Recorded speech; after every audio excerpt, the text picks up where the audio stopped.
Muy bien, sean todos bienvenidos a una nueva conexión de enseñanza de la Torá, ya en la segunda porción del año espiritual, ¿cierto? No es el año convencional que tenemos todos, ¿cierto? Que termina en diciembre. En el año espiritual, en el ámbito espiritual, estamos comenzando un nuevo año. La semana pasada ya empezamos con la primera porción de Bereshit. Ahora vamos con la segunda, que ahí en la diapositiva pueden ver de qué se va tratando. Entonces sale un arca, ¿cierto? En un diluvio. Entonces, estamos en la porción, o parashat, ¿cierto? Como dice ahí, el parashat Noach, o Noé, ¿cierto? En hebreo es Noach, y la traducción es Noé. Y eso está en Bereshit, ¿cierto? Bereshit, que es el Génesis, del capítulo 6 versículo 9 hasta el capítulo 11 versículo 32. Es lo que comprende el, es toda la porción, ¿cierto? Es bastante larga igual. Hay harto que ver ahí. Y vamos a hacer, como siempre hacemos, un resumen de lo que es la porción en sí. O sea, de lo que dio, que no solamente habla de Noé, porque hay cosas que también está, están enfocados aquí. Como entonces, como resumen general, temático de todos los temas que hay, vamos a ir viendo que en primer lugar lo que se toca es la justicia individual frente a la corrupción colectiva. Esto es lo que luego vamos a hacer un resumen de lo que trata como lo principal. Por ejemplo, habla de que Noé era un hombre justo, íntegro en sus generaciones, lo que habla la Torá acerca de ello. Se refleja como palabra principal el justo, el sadik, que refleja el equilibrio entre la misericordia y el rigor.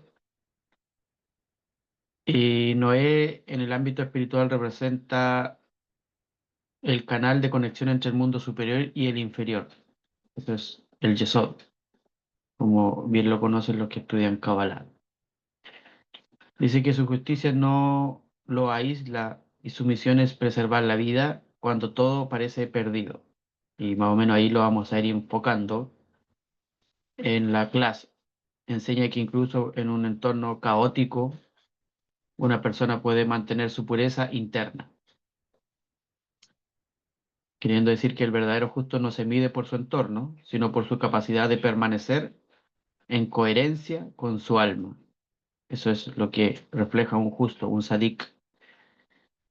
Como otro punto, hablando netamente del diluvio como una purificación, ¿cierto? El diluvio, como se dice en hebreo mabul, significa el caudal de emociones, ¿cierto? El agua siempre, las emociones, los pensamientos, los deseos, que deben ser depurados para dar lugar a una nueva creación, una nueva conexión. El Zohar enseña que el diluvio representa ese baño espiritual, una inmersión como la Big B de la humanidad, ¿cierto? A modo colectivo. El agua, que es elemento de bondad del Gesed, limpia lo corrupto, pero también puede desbordarse si no hay contención, ¿cierto? Como aplicación a propósito de eso, a veces la vida nos inunda, ¿cierto? Para obligarnos a soltar lo antiguo o lo viejo. No es un castigo, sino una renovación interna. Aunque aquí se vea como un castigo en la historia literal netamente. El arca, ¿cierto? Como otro punto, es el refugio del alma. La palabra teba, que es arca, también significa palabra en hebreo. Los sabios explican que el entrar en el arca no se puede leer como entra en la palabra, ¿cierto? Arca es como la palabra, entra en la palabra, sino que es decir, refúgiate en la plegaria, en el estudio y en la palabra divina. Es como refugiarse en la Torá, en los escritos, en la Biblia, como lo quiera decir. Entonces, el arca es como el espacio de conexión interior, ¿cierto? Interna, que donde se guarda esa semilla que lo hará sobrevivir, que germinará, ¿cierto? Es decir, que cada vez que el mundo exterior se inunda en caos, el alma tiene un arca, ¿cierto? Tiene un arca, que es la conciencia, la palabra de Dios, la palabra sagrada y también la meditación. También habla del pacto y del arco iris, que muchas veces se malentiende, cuando dice: pondré mi arco en las nubes y será señal del pacto eterno. En cuanto al arco iris, es la representación de las sefirot, ¿cierto? De los rayos de luz divina que se dispersan en múltiples colores, pero provienen de una sola fuente, ¿cierto? Como todo es variado, todo es variable. Siempre en Kabbalah se habla de las variables de cada concepto, no solamente que es algo fijo, sino que para cada persona tiene su aplicación diferente. Por eso es que nosotros tenemos que hacer nuestro trabajo personal. El pacto simboliza que la destrucción no es un destino final, ¿cierto? Definitivo, sino que es un medio para alcanzar la armonía en conjunto, ¿cierto? Entre el cielo y la tierra. Es decir, el alma humana es como el arco iris, en matices, ¿cierto? Múltiples matices, pero unificando en una sola esencia divina. Eso es lo que significa el arco iris en sí. También habla del evento de la Torre de Babel, que es muy conocido universalmente, que significa la desconexión del propósito. Cuando dice hagamos un nombre, hagámonos un nombre, no sea que seamos dispersados o no sea que nos olviden. Ese es lo que representa el intento del ego humano de crear sin conexión con el creador. Ese es lo que habla acerca del cuando construyen la torre. En lugar de elevarse espiritualmente, ¿cierto? La humanidad se organiza para construir una ilusión de poder. La confusión de lenguas, ¿cierto? Que habla ahí el Balal, simboliza la pérdida de la resonancia espiritual entre las almas. Lo pierden el enfoque, por eso se confunden. La unidad sin propósito divino se convierte en idolatría. La verdadera conexión surge cuando el nombre que elevamos no es el nuestro, sino que el del Eterno. Entonces, en cuanto a todos los temas, la porción de Noé nos enseña que primeramente la purificación procede, perdón, precede, es como anterior a la expansión. O sea, antes de expandirse, tiene que haber purificación. Es decir, cada diluvio en la vida es una oportunidad para reconstruir desde la verdad. El justo interior, ¿cierto? El justo interno que todos debemos llevar, que tenemos que trabajar, debe siempre mantenerse firme, aunque el entorno se desmorone o se inunde. La palabra divina, que es la representación del arca, es el refugio donde se preserva lo sagrado. El pacto del arco iris nos recuerda que la luz siempre regresa tras la tormenta. Eso es lo que habla acerca de todos los temas que están incluidos en la porción de Noah o Noé. Entonces, para ir viendo más o menos de lo que sé, porque el que nunca lo ha leído, a lo mejor siempre ha escuchado del diluvio de Noé y todas esas cosas, pero vamos a hacer un pequeño resumen también de lo que es el resumen literal de la historia. Entonces, la porción narra la historia de Noé, Noaj, ¿cierto? Un hombre justo en una generación corrupta. Dios decide, dice que purificar la tierra, ¿cierto? Por la corrupción, media- mediante un diluvio, pero le ordena a Noé construir un arca para salvar a su familia y a los animales. Entonces dice que después de 40 días y 40 noches de lluvia, el arca se posa en el monte Ararat, ¿cierto? Noé envía un cuervo y luego una paloma para ver si que ahí han bajado las aguas, ¿cierto? Si que pillan vida. Y dice que esta última, la paloma, regresa con una rama de olivo, la señal de que las aguas habían bajado. Al salir, Noé ofrece sacrificios, ¿cierto? Y Dios promete no destruir nuevamente la tierra, sellando su pacto con el arco iris como una señal eterna. Más adelante se narra el episodio de la Torre de Babel, ¿cierto? Donde la humanidad unida por un solo lenguaje busca llegar al cielo. Dios confunde sus lenguas y lo dispersa por toda la tierra.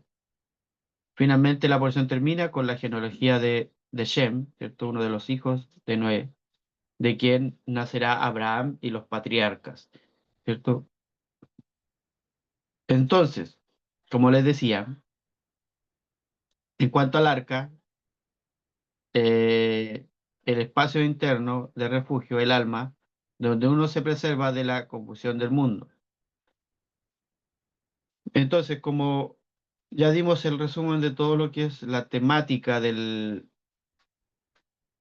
la porción, vamos a centrarnos, ¿cierto? Vamos a centrarlo en un versículo específico que habla aquí en la porción de Noé, que lo vamos a ver a continuación, que está en Bereshit, es decir, Génesis, en el capítulo 6 versículo 12, donde dice,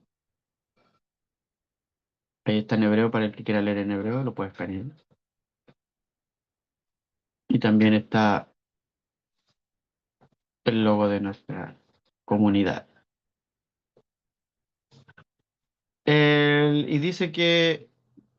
Y miró Elohim, es decir, Dios, aquí cuando habla de Elohim, Dios, la tierra, y he aquí que estaba corrompida, porque toda carne había corrompido su camino sobre la tierra. Entonces, si ya habla de camino, los vamos a enfocar en el título que significa Restaurando el camino perdido. Es lo que vamos a hablar acerca de esta clase, ¿cierto? Para a ver cómo, de qué forma nosotros, eh, si bien esto fue una historia, todo aplica a nosotros como alma, ¿cierto? Como le decíamos, como hablábamos que el arca es un refugio interno donde se preserva donde uno se preserva de la confusión de los demás del mundo, ¿cierto? Y el arca es como las palabras, que decía que significaba palabras, que los sabios enseñan que entrar en el arca es entrar en las palabras de la Torá. Y ahí ya estamos viendo una forma de restaurar el camino perdido. Muchos de nosotros nos hemos encontrado en alguna parte de nuestra vida como que perdimos sentido en nuestro caminar. Entonces, las palabras de la Torá, el volver a reconectar, ¿cierto? Con la plegaria y todas esas cosas, nos trae la calma y nos trae dirección, ¿cierto? Entonces, por eso es importante el poder eh, conectar con esta clase, con esta enseñanza de esa forma. ¿Por qué? Porque el Zohar explica que el diluvio no fue solo un evento físico, sino una limpieza energética del mundo, ¿cierto? Lo que sucedía en esos tiempos era la corrupción total. Había un exceso de corrupción que atraía la fuerza del juicio, el din, y el agua, que es un elemento de Gesed, fue usada paradójicamente para restaurar el equilibrio. Si bien se ve como destrucción en cuanto a la historia, pero en cuanto al ámbito espiritual, fue una restauración. Noé, el justo, encarna a la columna del equilibrio, ¿cierto? La misericordia y también el rigor, es un equilibrio. Y entonces vamos a ver acerca de la enseñanza, ¿cierto? De la enseñanza que nos estamos enfocando hoy día, que está usted viendo ahí, que es la restauración o restaurando el camino de cuando uno pierde su, su propósito, su camino, ¿cierto?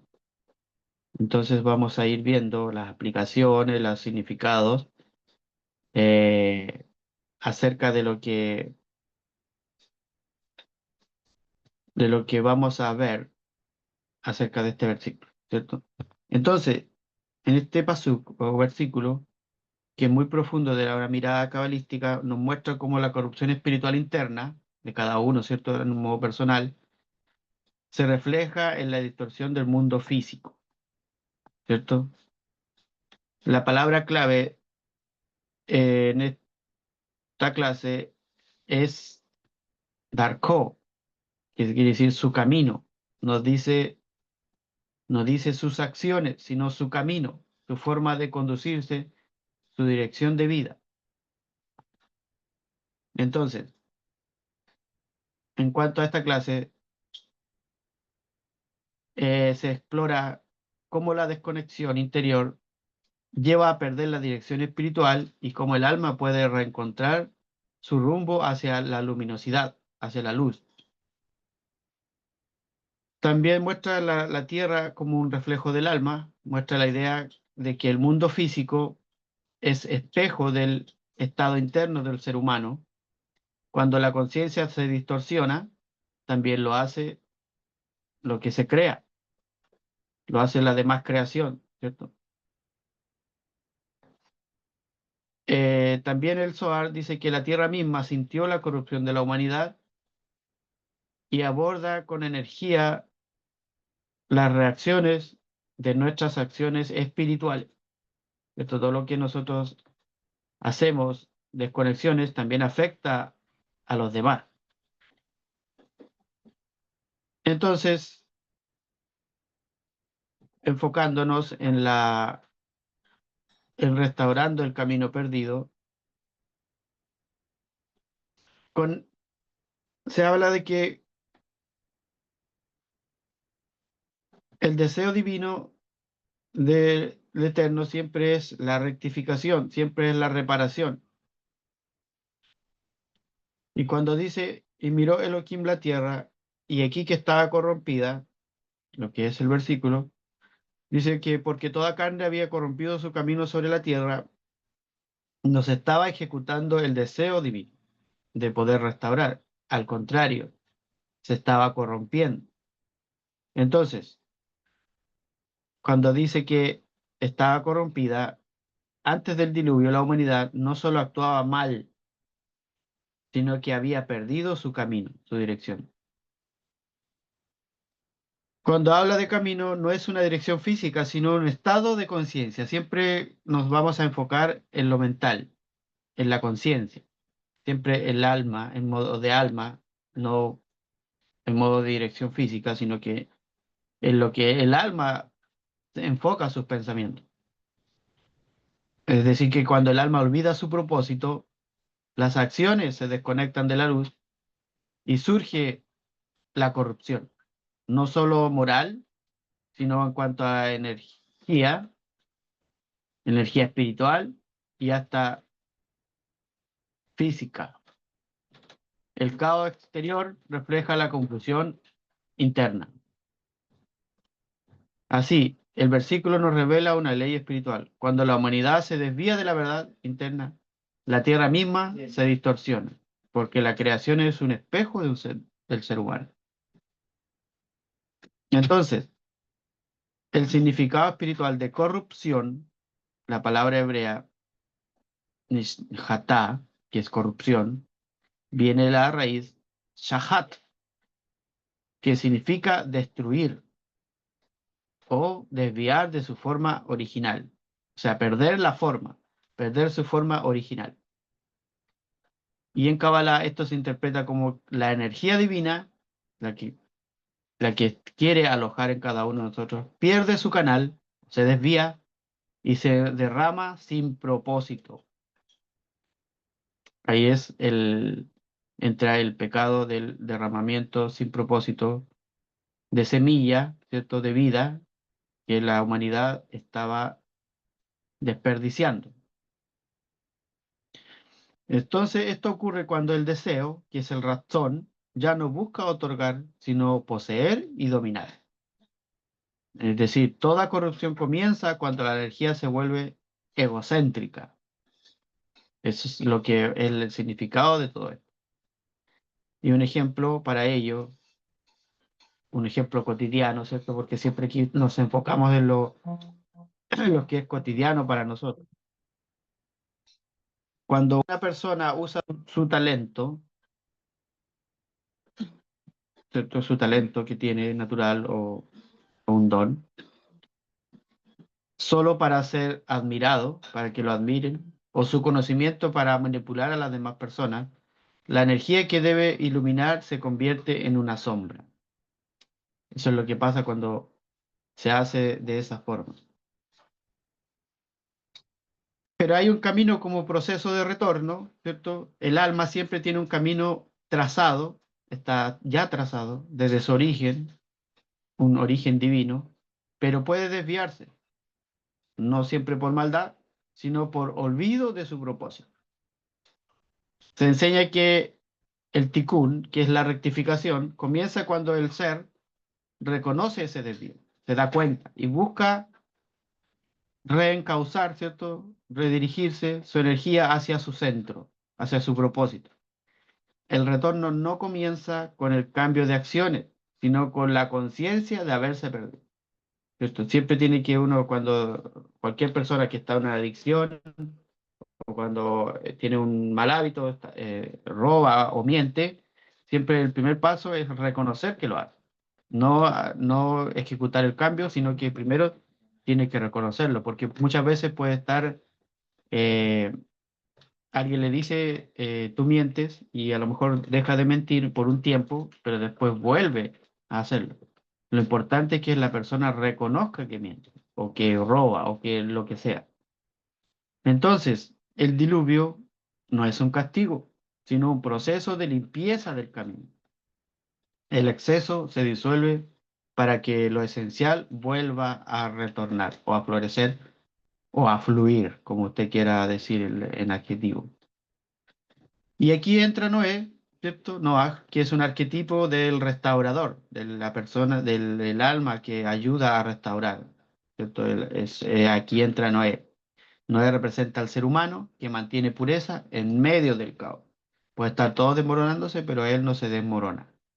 Mientras el mundo se corrompía, dice que él conservaba su fundamento, su yesod, la conexión con lo divino, o sea, el canal que unía con lo divino, él siempre lo mantuvo fijo. O sea, cuando lo mandan a construir el arca, esto simboliza construir el interior, ¿cierto? Cada medida del arca representa una estructura espiritual, como los pensamientos, la palabra y la acción, alineadas al propósito principal. Cuando el alma entra en, en el arca, que era representado por la palabra, ¿cierto? Comienza el proceso de restaurar su camino perdido. En otras palabras, o en palabras simples, la restauración comienza cuando dejamos de culpar al entorno o a los demás y empezamos a reconstruir nuestra arca interna, nuestro espacio de conciencia. Entonces, cuando pierdes claridad, a modo de aplicación, cuando pierdes claridad en tus decisiones, recuerda, no estás roto, solo te desviaste del propósito. Cada pensamiento alineado con la verdad es un paso de regreso al camino. La oración, el silencio consciente, el estudio son partes del arca que se sostienen mientras las aguas de la confusión se calmen. Así es que tú debes preguntarte, ¿estoy caminando hacia mi propósito o solo estoy dando vueltas dentro de mis hábitos? Siempre tiene que hacerse esa pregunta.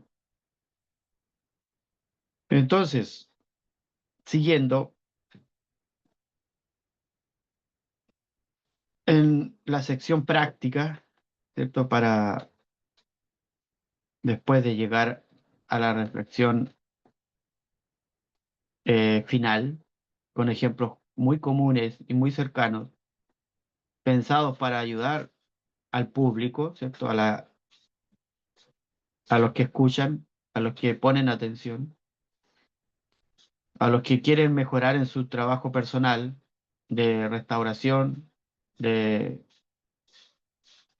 de reparar el camino, ¿cierto? El camino perdido, como lo dice el título, Restaurando el Camino Perdido. Estos ejemplos que vamos a dar nos conectan con el mensaje espiritual, con la vida cotidiana, para que cada persona se vea reflejada y pueda tomar una acción consciente. O sea, esto es para todo público. Entonces, ejemplos de trabajo personal son señales de que el camino se ha desviado. Eso es primeramente. Cuando usted a veces nos damos cuenta de que no hemos salido del camino, es porque seguimos haciendo cosas buenas, pero sin conexión interna. O sea, no quiere decir que al hacer cosas buenas vaya por una buena dirección. A veces, como le decimos, la hacemos porque alguien nos dijo, haz esto bueno, pero cuando tú no reconoces cosas que te impiden, no es que tengas una conexión. Entonces, cuando el propósito se diluye en la rutina, ¿cierto? Trabajas, cumples, haces lo que debes, pero ya no sientes inspiración ni sentido. La Kabbalah enseña que cuando la acción pierde intención, que es la Kavaná, cuando pierde intención, se convierte en un movimiento vacío, sin sentido. Entonces, ¿cómo restaurarlo? Acerca de eso, detente unos minutos al día para preguntarte, ¿por qué hago lo que hago? Pero encuentra esa chispa, ese switch, ¿cierto? ¿Para qué? El preguntarte, ¿para qué lo estoy haciendo? No solo el cómo lo voy a hacer, sino el para qué propósito le estoy poniendo a lo que hago. Eso es en todo sentido. Como otro punto, cuando las emociones se gobiernan, ¿cierto? Como el diluvio, ¿cierto? La inundación, el agua siempre es sinónimo de emociones. Las reacciones impulsivas, como el enojo, la envidia o la frustración, se reiteran, ¿cierto? Son señales de que la energía vital está sin un cauce, sin una dirección, como aguas desbordadas, sin lecho. ¿Y cómo restaurarlo? Primeramente, respirar, tomar tu tiempo, no reaccionar tan deprisa. El silencio antes de responder es como tu arca. Ahí se reconstruye el dominio interno, porque estás aplicando lo que estás aprendiendo. No reaccionar por las emociones. Cuando tú reaccionas con las emociones, te estás inundando internamente, estás provocando un diluvio. Y entonces, también está el modo de cuando sientes una desconexión espiritual, ya no te nutre la oración, te no sientes lo mismo, estás haciéndolo mecánicamente, el estudio lo haces solamente por leer, o las prácticas que antes te elevaban, ¿cierto? No las haces de la misma forma. No es falta de fe, sino que el alma pide una nueva forma de conexión. ¿Y cómo solucionarlo o cómo restaurarlo? Explora, cambia el enfoque, medita en lo que estás leyendo, el texto, reflexiona desde tu experiencia, no desde la costumbre ni de la mecánica. El alma siempre necesita novedad para volver a despertar. Necesita siempre algo nuevo. Esto no quedarse siempre haciendo lo mismo, todo como una rutina. También cuando el cuerpo y la mente se agotan, porque también pasa, la fatiga constante, el insomnio, la falta de alegría, de gozo o el exceso de esfuerzo. El alma, ¿qué quiere decir? Que el alma te está avisando que se esforzó más de lo que tu propósito te pedí. Como que te saliste de lo que podías dar. ¿Cómo restaurar esa forma? Aprende a escuchar tu energía, lo que está, tu capacidad. No todo lo productivo es útil para tu camino. El descanso también es parte del servicio divino. También a veces hay que decir que no a algunas cosas, porque a veces lo mucho también te va corrompiendo en sí. También cuando pierdes la empatía o la alegría por los demás, ya no te conmueve nada o no te conmueve el dolor, es indolente a los demás, ni te alegra el bien ajeno, también es perjudicial. La corrupción del camino comienza cuando el corazón se endurece, cuando el corazón ya no le toma sentido a las cosas. ¿Cómo restaurar esa forma? Tienes que hacer actos de bondad sin esperar nada a cambio, de modo altruista. El dar desinteresadamente reabre o la obstrucción del canal donde corre la bendición, la energía de la misericordia y limpia esa sequía interna que muchas veces tenemos. O sea, también el diluvio, en cierta forma, restaura. También cuando sientes que el mundo exterior refleja caos, ¿cierto? Como lo era en el tiempo del diluvio, porque Noé era el que mantenía el orden, pero el caos a su alrededor existía. Los problemas, por ejemplo, los problemas repetidos, las relaciones tensas, la falta de fluidez, todo eso es un espejo del desorden interno. ¿Cómo restaurar eso? Antes de intentar cambiar afuera, limpia tu intención, limpia lo interno. Pregúntate, ¿qué parte de mí necesita ordenarse para que la realidad cambie? Eso siempre es una buena pregunta. Entonces, todos estos ejemplos ayudan a traer la enseñanza del Zohar a la vida diaria, mostrando que el camino perdido no es un destino final, sino un llamado a despertar conciencia. Y vamos a leer una parte del Zohar que también es muy importante. Cuando habla del versículo que la tierra se haya vuelto corrupta delante de Dios, un sabio, el rabí Yehudá, dijo que debido a que está escrito que la tierra se había vuelto corrupta, ¿por qué es necesario agregar y aclarar que delante de Dios? Sino debido a que cometían sus pecados de modo revelado, ante los ojos de todos.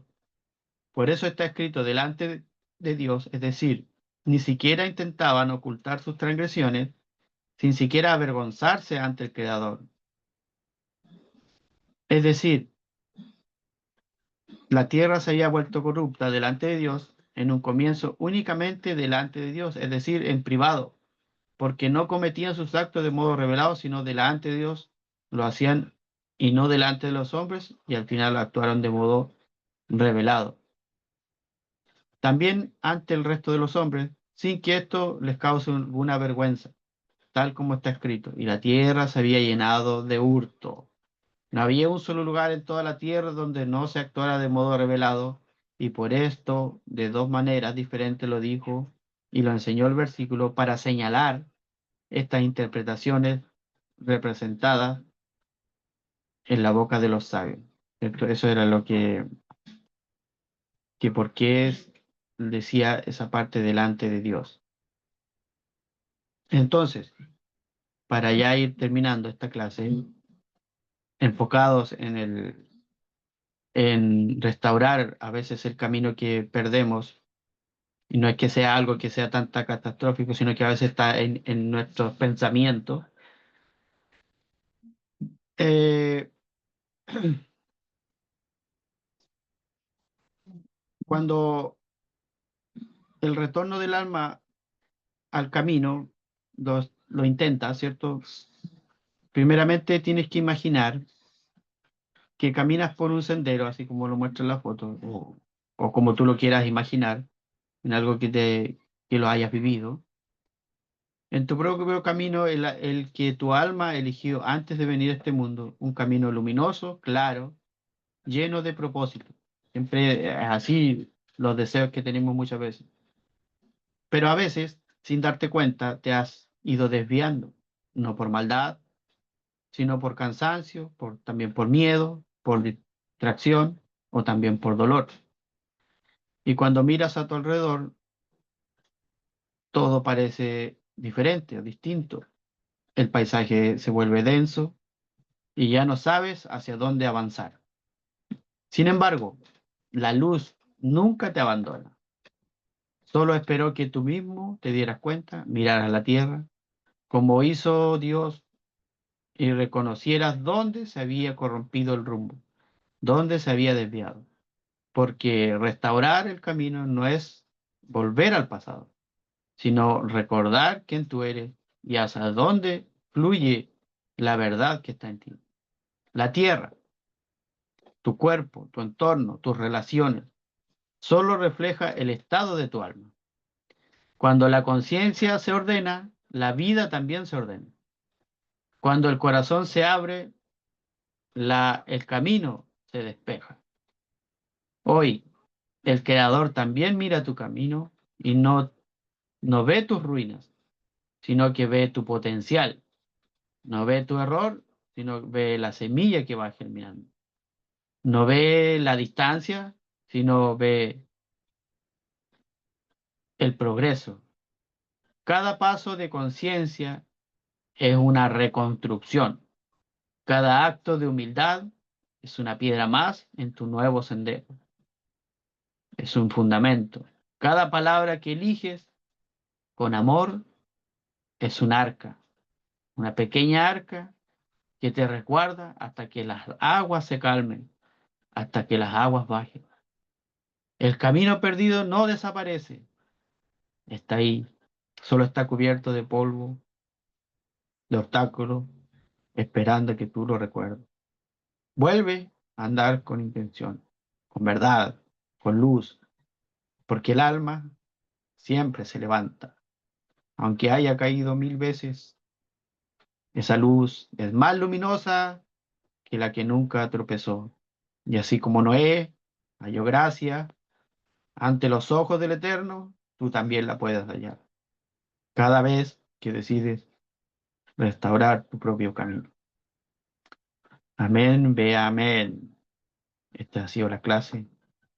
Para mí muy emotiva porque a veces perdemos propósito, a veces creemos que estamos desviándonos, pero el amor, el despertar la conciencia, la palabra de Dios nos reactiva nuevamente a ese caminar. Así que esta ha sido la enseñanza del día. Gracias a todos los que han sido conectados y los que van a ver, los que van a gozar de esta clase podrán ver que no siempre todo está perdido, siempre hay una forma de restaurar. Cuando tú pienses que el diluvio te ha inundado, siempre va a haber un arca que te va a refugiar hasta que las aguas se calmen y puedas retomar y restaurar el camino perdido. Amén. Si hay alguien que quiera decir algo, ahí está. Bendiciones para usted también, Pastora Eliana. Buenos días, Miguelito. Buenos Muchas días, Esther. gracias. Adelante. Qué bonita frase y reflexión también. Sabemos que la misericordia de Dios siempre nos acompañará y siempre hay una luz y una esperanza de pararnos cada vez que nos detenemos en cualquier área de nuestras vidas. Y Él nos vuelve a activar, nos vuelve a levantar y a tomar el camino correcto. Muchas gracias. Gracias a ti. Gracias por tu reflexión. Y bendiciones para ti y tu familia. Adelante, Miguel, tocayo.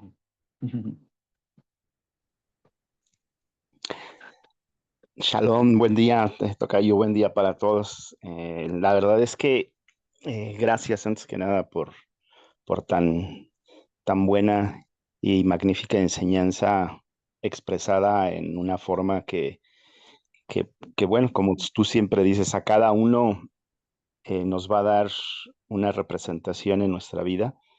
Y bueno, esta porción la verdad es que es para mí, aparte de que siempre ha sido una de las más eh, impactantes o significativas, atractivas o hasta fabulosas. Ahora con los ejemplos que tú das y mencionabas cómo desafortunadamente a veces en este mundo dual tiene que existir eh, esa, esa inundación, ¿sí?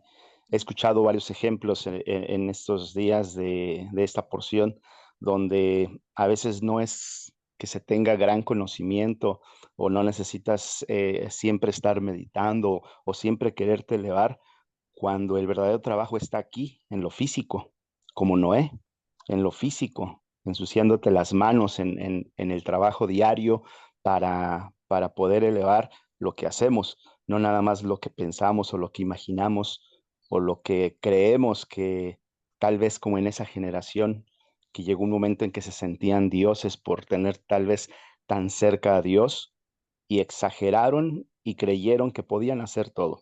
Y así hoy mismo a todos nos puede suceder que creemos, ¿sí?